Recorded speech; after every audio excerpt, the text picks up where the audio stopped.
hardest part of retirement isn't saving the money. It's knowing how to take it out for 30 plus years without worrying it will run out. Hi, I'm Phillip Smith, financial planner with Tidepool Wealth Strategies, helping you figure out how to retire with confidence when you're nearing retirement and helping you build a plan that adapts as life changes when you're already retired. Welcome to the perfect retirement plan. Retirement sounds simple until the paycheck stops. You know how for most of your adult life, the message was simple to hear? Save, but not always easy to execute. Kids, bills, life. You likely heard things like, save, contribute to the 401k, max out the IRA if you can, don't touch it, let it grow, leave it alone, you'll need it in the future. Then one day that message flips. Now you're supposed to spend from the very accounts you spent decades growing and protecting. That moment is where a lot of retirement withdrawal ideas fall apart psychologically. It's not bad math. It's a lack of predictably calm markets and predictable inflation and a life of zero emotion because, well, that's just not how real life works. I hear something a lot from people who are close to retirement or even those just recently retired. They'll say things like, I thought once I hit this number, I'd feel ready. Or I hear, I think I did everything I was supposed to do, but why does this feel weird? If that's you, you're not broken. You're not wrong. Doing something for decades as a habit, a practice, and then waking up one day and throwing it in reverse, well, it's not going to feel natural or right. You'll get used to that part of it, though, taking the money out to fund your needs. The ongoing challenge will be feeling comfortable with your retirement withdrawal strategy when it gets tested by things like markets and life.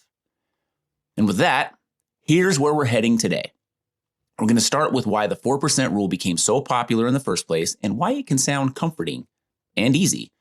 Then we'll talk about why that same simplicity often breaks down in real retirement life, especially in the first several years when emotional mistakes and market variability can matter the most. And from there, we'll walk through what dynamic retirement withdrawal strategies are, how income guardrails work in plain English, and why flexibility often beats precision. We'll also talk about volatility, taxes, timing, things like retiring before 65 versus 65 or later. And we'll touch on why the types of accounts you saved into can completely change how withdrawals should work. By the end of this, you should have a much clearer picture of what it actually means for a retirement withdrawal strategy to work in any market, not just on paper. So I'm sure you know how nice it feels when someone gives you a simple, short answer to a complicated question. I think that's probably why the 4% rule became so popular. Back in the 90s, researchers looked at historical market data and asked a reasonable question. How much could someone withdraw from a portfolio each year and still have a good chance the money would last about 30 years or maybe longer? Based on the data they used, the answer came out to roughly 4% in the first year of retirement, with that dollar amount increasing over time to keep up with inflation. And to be fair, that research was super valuable. It gave people a starting point. It gave advisors and retirees a common ground to work from. The problem is what happened next. Over time, that guideline turned into something closer to a rule. It's literally called the 4% rule. And then for some people, I think it kind of turned into some sort of a promise. Draw 4%, you'll be fine for life. And I'll hear things like, as long as I stay under 4%, I'll be fine. Or my plan says I can take 4%, so I don't need to worry. Or even, so if I'm drawing 4% from this, it'll last the rest of my life, right? And all of those statements, ideas, conceived beliefs, they are the real trouble.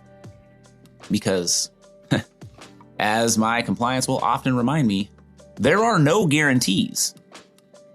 Have you ever experienced those moments in life where things suddenly went off course in an unplanned direction, just completely off the rails? In your head, you thought, okay, I do A, B, C, and this happens. But then somewhere between A and B, the car broke down, or you ended up having twins, or a family member received an unexpected diagnosis. Retirement, the whole multi-decade span of it, is not so different. The 4% rule assumes steady inflation, cooperative or at least average markets, It assumes consistent spending, and it assumes no big surprises. It assumes you'll calmly increase your withdrawals every year, even if markets are down. It also assumes taxes won't go and get in the way. And it assumes you won't change your behavior when things get uncomfortable. That's a lot of assumptions. That's a lot to ask of a human being. And you know what they say about assuming? It typically makes an, One of the biggest hurdles to successfully living life with the 4% withdrawal strategy is something called sequence of returns risk. And I've talked about this before in another episode. It's a fancy way of saying the order of market returns matters when you're taking money out. And then there is risk in how that sequence plays out. Two people can retire with the same amount of money, earn the same average return over time, and still end up in very different financial places. Yeah, two people can have the same long-term average return, say over different 20-year periods, and end up with different amounts of money based upon when, where, and how they were taking money out of retirement accounts. Maybe more importantly, how the market behaved during the early years of that 20, 30, however many year period. If markets are rough, in other words, mostly declining early in retirement, especially deep declines, while you're actively withdrawing that income, the portfolio takes a bigger hit. Think about it like this. First of all, you picked 4% of whatever your portfolio was on the day you retired. Now, to provide the money for income, you're selling shares of whatever you own in the retirement account. If the stock market goes down, three things are happening at once. Your account value is probably lower. You're taking out the same amount of money for income, which means the percentage you're taking out is actually higher than 4%. Because again, that 4% was on the starting amount. Now we have less money there that we're working with. And because the shares you own are at a lower price, you have to sell more shares to create the same amount of income. Those early losses can be so much harder to recover from because you're pulling money out while your portfolio is down. And this problem can be compounded by the fact that on the other side, when markets start to move up again, you now have fewer shares that will grow with that recovery. Somewhere around those market lows are when people may start second guessing everything. They are checking their balances more often. They may delay certain areas of spending, or they panic and change course at the worst possible time. Maybe you're one of those people that made one of those decisions in 2008 or 2009. Replacing the "that was easy" button with the self-destruct mechanism is commonly what happens in those times. So there is a bit of a math problem to solve when you think through it all, but what I just mentioned is usually much more of a behavioral problem. And this is where dynamic retirement withdrawal strategies come into the picture. Dynamic simply means flexible. Instead of saying, here's the one number we'll use forever, no matter what, a dynamic strategy is going to say, here's how we'll adjust based upon what actually happens. Would you plan a road trip assuming perfect weather the entire way? Would you even give the weather consideration? I know I often forget to. When you have a destination in mind, it makes sense to expect conditions to change. Just have that expectation going into it. Like when it's summer, but you pack a sweater in case evenings get a little chilly wherever you're going. Or you bring an umbrella on your June trip to sunny Florida. That's kind of the idea here. Dynamic strategies don't guess the future. They plan for uncertainty. And that is an important distinction. Guardrails can sound intimidating, but the concept is actually pretty simple. You know how when you're driving along a mountain road, or here in Oregon, driving over toward the coast, there's guardrails along the road? And usually there's some slow down signs and caution speed signs and stuff like that. But all those signs don't necessarily account for wind, felled tree branches, other drivers, wetness on the road. Well, the guardrails aren't going to steer your car for you, but they can potentially keep a bad road situation from getting exponentially worse. They are the thing that hopefully keeps you from going off the cliff.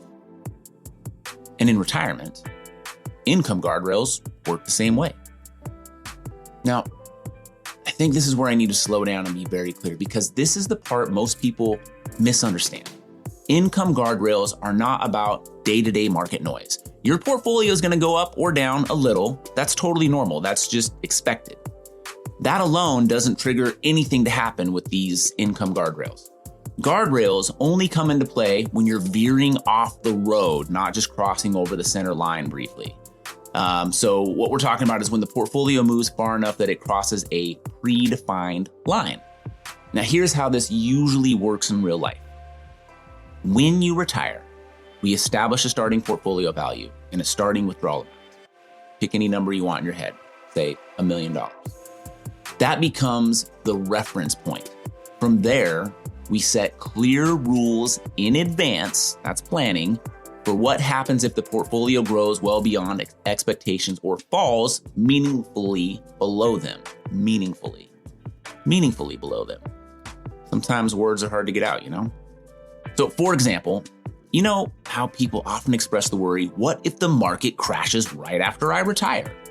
What I would call Murphy's Law of retirement. Guardrails answer that question before it happens. If the portfolio grows significantly, say it rises 15% or more above that original starting value in that year. So if we had $1 million, now we're at 1.15 million. That can trigger an income increase. Not a reckless jump, but a modest planned raise, often something like a 5% increase on top of the withdrawals you're already taking. That's the upside guardrail. It gives you permission to enjoy success instead of feeling stuck at the same income forever. It also allows for things like growing or rebuilding the emergency fund or replenishing a cash reserve. Now, on the other side of this, if the portfolio declines meaningfully, for example, falling 20% below the starting value, so now we've gone from $1 million to $800,000, that triggers the downside guardrail. The response isn't panic, it's a temporary income adjustment. Often a 5% or 10% reduction in the retirement account distributions, those withdrawals. Think about it this way. Let's say you've committed to a 10% reduction. If Social Security is, say, 40% of your total typical income in retirement, reducing your retirement withdrawal 10% in that situation should only result in about a 6% temporary reduction in total income. And temporary, I keep saying it because it's the key word. This isn't about slashing spending for the rest of your life because of that portfolio decline. It's about easing the pressure on the portfolio while it's under stress.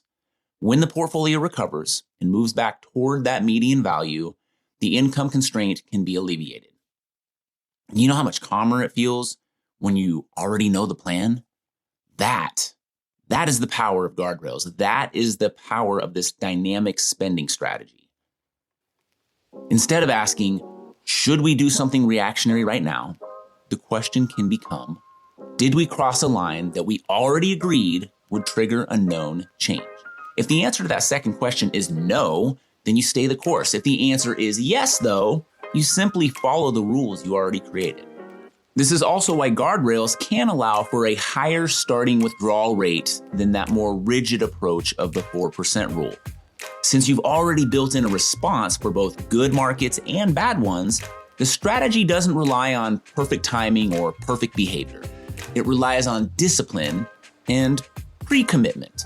And that's the difference between hoping a withdrawal rate works and designing one that can adapt. Now, some people like to focus on returns and average returns. But average returns fail to tell the whole story because averages tend to smooth over the volatility, the spikes, the dips. Volatility simply means how much a portfolio moves up and down along the way today or tomorrow or whenever. A retirement withdrawal strategy that ignores volatility is like planning a road trip by only looking at the average temperature for the year. Guardrails turn volatility into decision points instead of emotional reactions. Instead of asking, should we do something? You already know what to do. That alone has the potential to take a huge amount of stress off your shoulders. Have you ever had that moment, that feeling when you realized a bill was a lot bigger than you expected in a state with sales tax like Oregon, California? Maybe as a result of those sales taxes.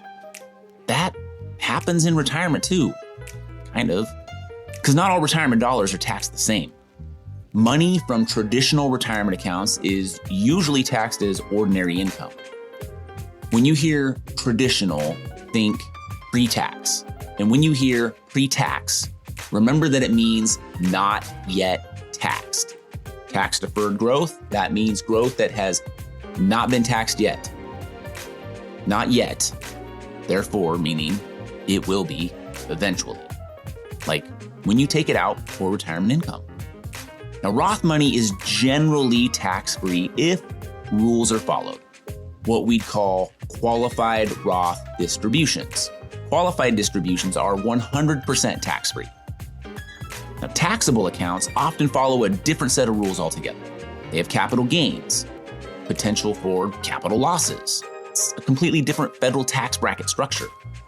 So how much you withdraw is only half the question. Where the money comes from matters just as much. This is why when we talk about retirement income or retirement withdrawal strategies, we talk about income buckets, groups of money that have the potential for different tax exposure. People with mostly pre-tax savings face a different set of challenges than people with a more balanced mix of account types. Balanced buckets usually mean more flexibility over time. Now, it's probably important to state that withdrawal strategies can, maybe in a lot of situations should, change or adjust over time. Retirement isn't one single phase. Maybe that goes without saying, but I think we often just picture retirement as retirement, just this one thing that's in the distance after we get done working. But retirement changes. There are different stages in retirement. A pre-65 retirement often comes with different priorities. Healthcare costs matter more. Income levels can affect premiums. There's more planning around timing. After 65, Medicare enters the picture. Social Security decisions matter more at this point. Required minimum distributions eventually force withdrawals whether you want them or not as you get into your 70s. A static plan struggles with all of this. A dynamic plan leaves room to adjust and adapt.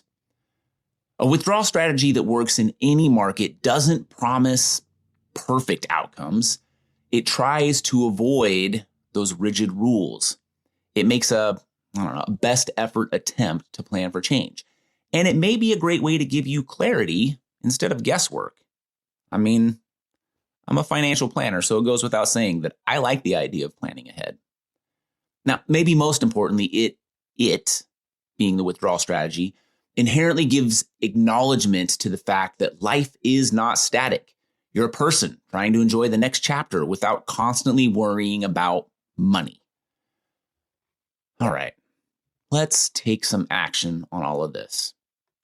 First action step, you could look at whether your current plan relies on a single withdrawal number, like 4%. If it does, that's a signal to ask better questions. If you don't have a plan, let's connect. Second action, understand where your retirement income comes from and how it's taxed. Not just how much, but from which accounts.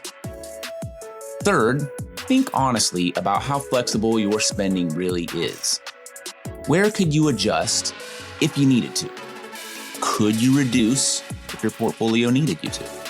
If this episode was helpful, please subscribe and consider sharing it with someone who's nearing retirement or even those who are recently retired. And remember, it's not about having the smartest financial advisor, the most money saved, or the highest probability of retirement success, whatever that means to you. The perfect retirement plan for you is the one you act on. It's disclosure time. This podcast is intended for educational purposes only, should not be used for any other purposes. The views depicted in this material should not be considered specific advice or recommendations for any individual, are not intended to be financial, tax, or legal advice, and are not representative of Type Wealth Strategies or Cetera Wealth Services, LLC. All examples are hypothetical in nature and for illustrative purposes only. The opinions contained in this material are those of Phillip Smith and not a recommendation or solicitation to buy or sell investment products. This information is from sources believed to be reliable, as Cetera Wealth Services, LLC cannot guarantee or represent that it is accurate or complete. For a comprehensive review of your personal situation, always consult with a financial, tax, or legal advisor. Neither Cetera nor any of its representatives may give legal or tax advice. Our office address is 450 Country Club Road, Suite 350, Eugene, Oregon 97401. Securities offered through Cetera Wealth Services, LLC, member FINRA, SIPC. Advisory service offered through Cetera Investment Advisors, LLC, registered investment advisor. Cetera is under separate ownership for any other named entity.